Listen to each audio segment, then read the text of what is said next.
வணக்கம். நேற்று மனதை லயப்படுத்தி ஈசனை காண்பவன் மனிதன் அப்படின்னு சொன்னேன்.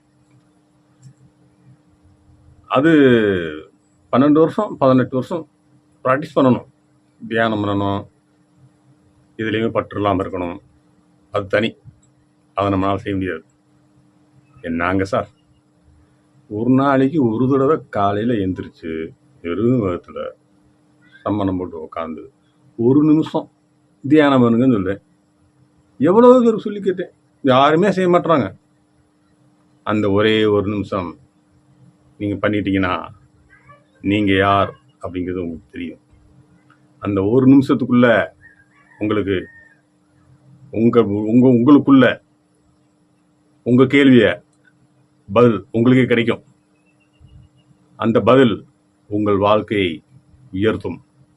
அதையே யாரும் செய்ய மாட்டாங்க சார். செஞ்சு பாருங்களேன். ஒன்றுமே இல்லை, சந்தோஷங்கிறது அன்பே சிவம். ஏன் சொல்லியிருக்காங்க?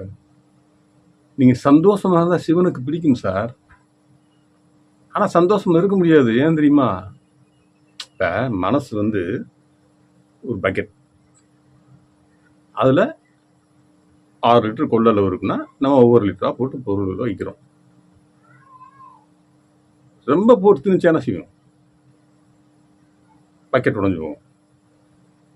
அது மாதிரி தான் உள்ள நிறைய விஷயங்களை போட்டு போட்டு போட்டு இது நடக்கலை, அது நடக்கலை, இது கிடைக்கல, அது கிடைக்கல, ஏன் நம்ம மட்டும் இப்படி இருக்கோம், அவன் இப்படி இருக்கான், இப்படியே யோசிச்சுக்கிட்டே இருக்குங்க.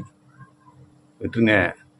அதை மட்டும் விட்டுட்டிங்கன்னா, உங்களை நீங்களே பார்க்க ஆரம்பிச்சிட்டிங்கன்னா சந்தோஷம் வந்துடும். அப்புறம் சிவனும் வந்துடுவார். அதனால் தினமும் எல்லோரும் ஒரே 1 நிமிஷம்